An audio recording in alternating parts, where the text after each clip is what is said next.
ഓം മൂകം കരോതി വാചാലം പങ്കും ലംഘയതേ ഗിരിം യത്കൃപാതമഹം വന്ദേ പരമാനന്ദമാധവം.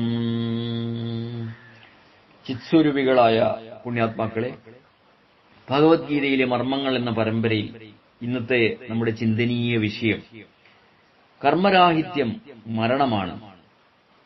ത്യാജ്യം ദോഷവദിത്യേകേ കർമ്മപ്രാഹുർമനീഷിണ യജ്ഞദാന തപകർമ്മ നത്യാജ്യമിതി ചാപരേ.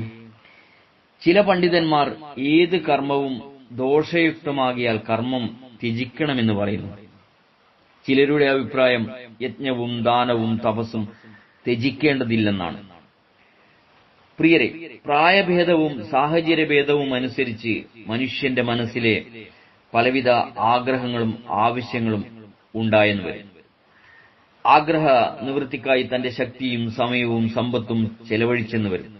പക്ഷേ തന്റെ ആഗ്രഹങ്ങൾ തനിക്കാവശ്യമുള്ളവയാണോ എന്നും അവ തനിക്കും മറ്റുള്ളവർക്കും നന്മയും സുഖവും പ്രദാനം ചെയ്യുന്നവയാണോ എന്നും ചിന്തിക്കുന്നവർ വിരളമാണ്. തനിക്ക് ആവശ്യമില്ലാത്തതും ആരോഗ്യകരമല്ലാത്തതുമായ ആഗ്രഹങ്ങളെ ഉപേക്ഷിക്കണമെങ്കിൽ വിവേകവും ധാർമ്മിക ബുദ്ധിയും ഉണ്ടാവണം. ആത്മസംയമനമില്ലാത്ത ആളുകൾ ബാഹ്യമായ കർമ്മങ്ങളിലും പ്രലോഭനങ്ങളിലും പെട്ട് വിവിധ ആപത്തുകളിലും ദുഃഖങ്ങളിലും ചെന്നുപതിക്കും.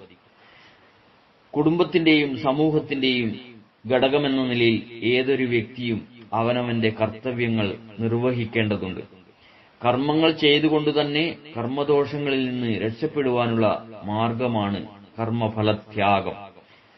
ഫലത്തെക്കുറിച്ചുള്ള ആശങ്ക ഉപേക്ഷിക്കുക. ഈ ത്യാഗശീലം മനുഷ്യനെ മോക്ഷമാർഗത്തിലേക്ക് നയിക്കാതിരിക്കില്ല. സ്നേഹപൂർവ്വം രഞ്ജൻ കായനാട്.